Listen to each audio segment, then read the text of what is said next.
Hey guys, this is NorthStarBall, Dane once again. We just had a local, I think it was like 15 people all masked up and whatnot, so we're definitely trying to stay safe, make sure to wash your hands, yada yada. Today we're going to showcase the deck that I actually won of the event with. There were 2 3-0s and we didn't play another round. And I'm not sure how that last one would have gone, but we'll definitely just kind of talk about the matchups and how things did. I definitely got lucky in that regard, so let's just get right into it. It's my boy, Why Can't I Quit You? Zamasu ramp from set 7. I used the meta leader today, but just for the people's sake, I have a legible copy right here so that way they can actually read it. On swing, both sides, you top 5 for a Zamasu or Goku Black. When your opponent's at 3, you get to draw 1, restand 1 for Awaken. So this is really interesting because it basically means that you can Awaken at any life total if you're able to stay at a high one. Most decks these days will charge to 3, basically no matter what. You know, like even Red Broly, which is a deck that could do it, wouldn't necessarily stay at 2 because they want to be able to play their best cards. Yeah, for the most part, you know, it's a pretty standard one. If this card was printed today, it wouldn't get minus 5,000 on leader swing, or it would get plus 5 on a battle card swing. It does not, so it's just minus 5 on a leader swing. Active main, I can snap if they're at 8 or more energy and put 4 cards in their life to the bottom of the deck. And that's how you win the game. Basically every time. There are some rare cases where you kill them, but very rare. 1, to bounce any card to the owner's hand. Pretty good. I guess anybody or opponent's battle cards. Moving right into it, Baby Hatch. Power Patara is searchable, but Baby Hatch is Baby Hatchiak, and it just buys you the turn. And in this deck, sometimes you have to tap out for like 5 or 6 to be able to get your like ramp play in, and being able to sit on a Baby Hatch afterwards is very, very powerful. Yeah, just too good. 3 Beerus check lands. This could come down to 2, it could go to 4. You only need 2 yellows for 1 specific play. So as long as you see 1 Beerus throughout the course of a game, you're fine. So that's where it's like the argument could be made for 2, but I'd rather just see it and then have the yellow in case you need it.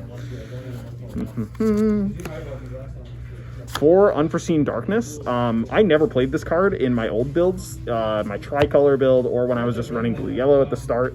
1, because I didn't have it and it was super duper expensive, but honestly it just is so good at tempoing your opponent. 1, because it replaces itself, but it gets the cycle that this deck doesn't have. The leader only searches for Zamasus and Goku Blacks, so like natural draw power and like the types of cards you see is not very varied.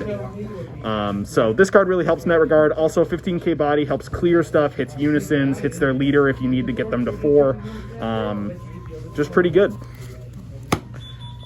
2 free play countdowns. It's free draw if you do that, but for the most part it's actually just going to be used so that way you always have a fusion target, so you kind of hold on to these just for when you need them, because we have both the Tragedy Overground package as well as the set 7 package for ramping your opponent. So just having 2 of these is pretty good. I might bump it to 3 since, like I said, it's just a free draw, so if you see it at most stages of the game, it's just a free card.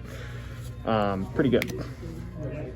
3 free Zamasu blockers. Honestly, the blocker is pretty irrelevant because all the decks that you want to play it against will clear it. It's a 5k, so they'll just destroy it, or they'll switch it to rest mode against certain like aggro yellow decks. It's just not super good, but it's a free play yellow Zamasu, which is really important for the fusion piece. And then in case it's ever relevant, it can be charged as just a yellow, so you can get that second yellow. Other than that, just free blockers are free blockers. Stupid card.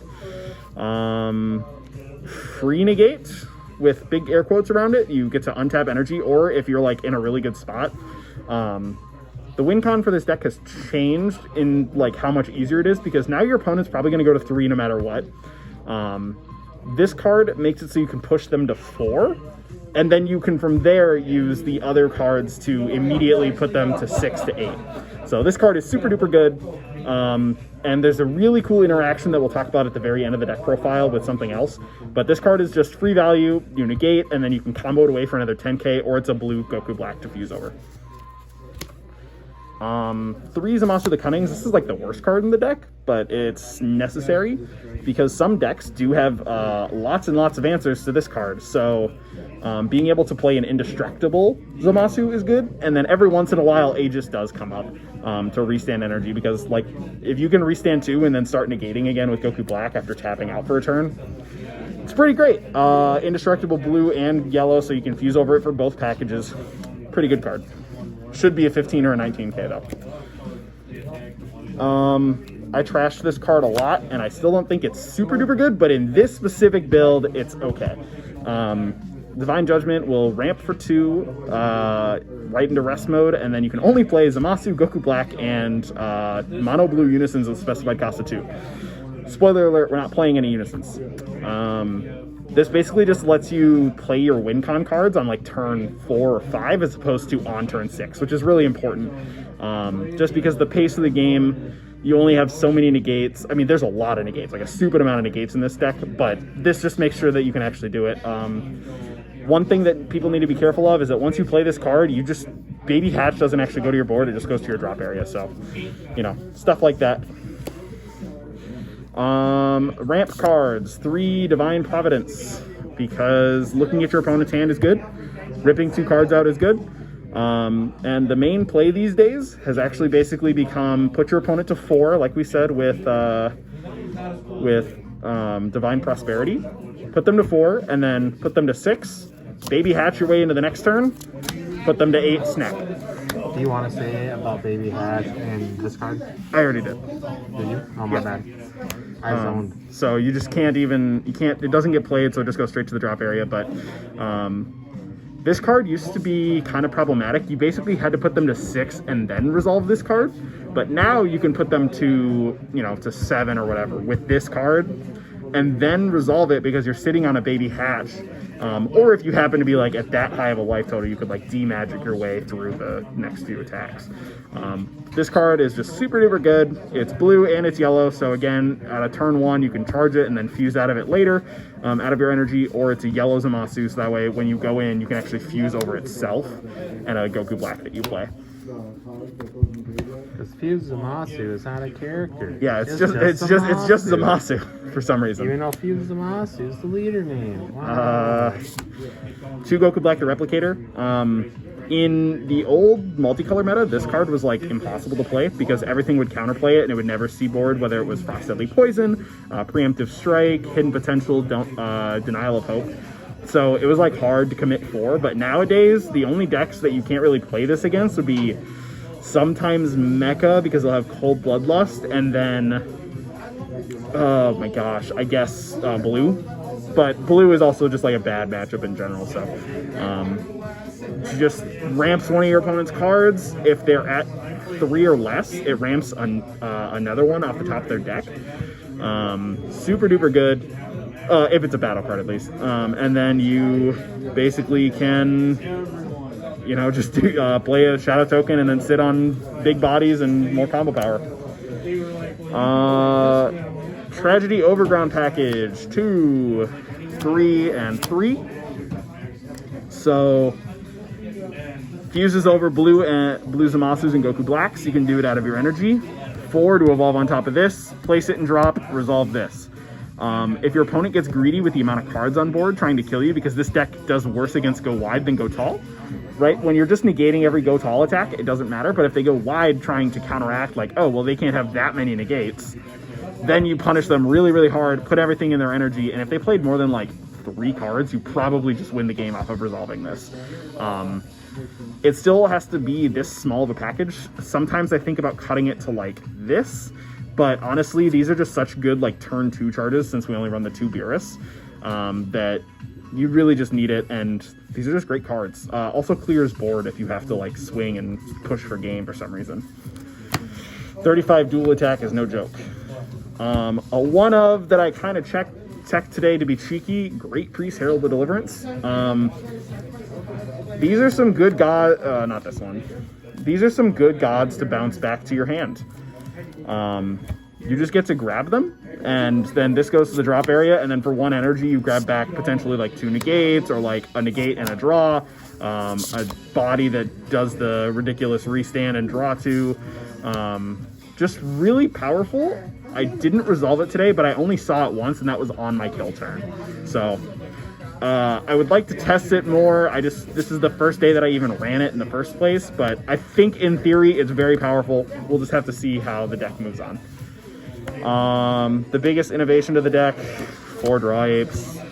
It's not good that this is an innovation, but the deck doesn't draw like at all. And since we've now moved away from counterplays, you can actually afford to pay 2 for this and then just like sit on a D magic into Goku Black, Divine Judgment, and like that's how a lot of your turns go. Especially like turn 2, you just Goku Black, Unforeseen Darkness, draw 2, pitch this, and then going into their turn, you D magic or Sensu Bean up the other energy or Awaken. And then just go, okay, Goku Black negate, and then on their last attack, Divine Judgment ramp 1. It just generates a lot of value, and then the next turn it's like you're at 4, and then you can do this and still have 2 energy to either resolve like a second ape if you're feeling comfortable, or another Goku Black Unforeseen to keep your hand size going and the pressure on your opponent. Just super good because the leader, and not only does the leader not draw a lot, but he specifically only grabs Zamasus and Goku Blacks, which is a really big problem. At the end of the game, you'll start whiffing, and then as well as that, or you're just Dane. Yeah, or you're just me. I whiff a lot, even if as many copies as I run. But you just like don't get to search cards that you might need, like Baby Hatch. You just have to hard draw that. So using Goku Blacks and Draw Apes basically save you the game. Searchable super combos are good. Yeah, that's about that. You could argue that like one of these could be a standard draw super combo, but for the most part, searching is really powerful. Flipping it off your top of your deck means that it's still blue-yellow in your energy if you like Divine Judgment. Just real good. Haha, I'm playing blue. Defense, restand when you need to get like 1 energy if you have like a 4 energy and a 4 energy play. Are you still playing blue? I am still playing blue sometimes. On the way, let's see it. Wow. I'm still playing blue, so 4 Dimension Magic. Really good card. And but you have some yellow, right? I do have some yellow. 2 Flying Nimbus. There's more in the sideboard. We'll cover that super duper fast. Just sometimes you need it against the hyper aggro. You pitch the dead multicolored cards in your hand that are going to be 110Ks. The fastest one, shout out to the shiny shadow tokens. Fastest sideboard you ever did see. I didn't get to use it today because best of 1, but in the future I will. 2 Frost Deadly Poison. Anything that needs to be done with this card will deal with. I think the big one is going to be like against Invoker, and then certain yellow decks are going to be very powerful. Resolve it. 2 Absolute Release Ball. This card honestly is a beast and probably could find its spots in the main board. Restanding energy means that you can like Sparking and then put up an energy to have D Magic live. Prevents, again, Invoker's a really bad matchup, so bounces Goku back to hand. They have to play it again. Dirty Burst, this is mostly for like Celzino, or we have a local who plays Jiren, and I did play him today. So like this card would just like stop those kinds of decks, as well as you could use this against just like Team Gohan or anything else because it's a 1 energy negate. 2 Meticulous Scheming, because unfortunately the day that you don't side this is the day that you run into some jerk who's going to sit at 2 energy and you never get to awaken. So you do this on your opponent's turn, put a card in their energy, awaken, and move on. The card that's probably going to come out is 2 Champa the Trickster. Everything that Champa does, like everything that Champa would stop, Dirty Burst does the same for the same amount. Yeah, basically that's it. It would hit like Apex of power, and nope, even Victory Strike, you would still just play Dirty Bursts, and they couldn't attack anyway. 2 more Flying Nimbus for the Hyper Aggro. 2 Meki Kabata because, duh. It's a very good card. Just like kind of wins some matchups. And then 1 Fu Dark Banisher. If I ever feel like I need to close out the game naturally rather than doing something else, this is a great finisher. You would like side out. You would side these 3 in just for what are those cards? Divine Judgment. So that, because otherwise you wouldn't be able to actually play them. So very good cards. I think that they have just a lot of purpose, and the deck is probably pretty good in this current meta. It has a tough time with Red Broly and Invoker, but I've had that against Dark Broly, it's pretty okay to like a 55-45 their favor. So like if you can outplay them or they've never seen it before, easy peasy. Same thing with Mecha. If they don't know what they're doing, you can really clap them. If they like hold their Cold Bloodlust for your 8-drop, that's pretty awful. Sin Shenron, pretty easy, honestly a favorable matchup. 30k is a really big number, but they don't play enough. If they're running Cooler, that's a little hard, but we'll see.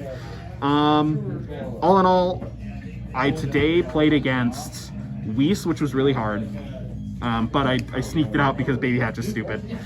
And then Jiren, which was pretty close, but I looked in his hand at the right time and I pulled the Fu Shrouded and the Jiren 10-drop, the Absolute Justice, that would like clear all my rested cards. And then I finished it off by playing against Red Gogeta, which is apparently a stupid favorable matchup. They spend 3 energy every turn establishing their Gogeta, and I spend 1 to bounce it back. Then they basically only get like 2 swings a turn, and if you just negate over and over again, you're going to be fine. Even if they play like Piccolo Unison, you are just going to lose your free body or whatever, but no big deal. I also won by deck out against him because the game just went long. So thanks for watching. Zamasu is the best. I love him. You know, keep it on the lookout.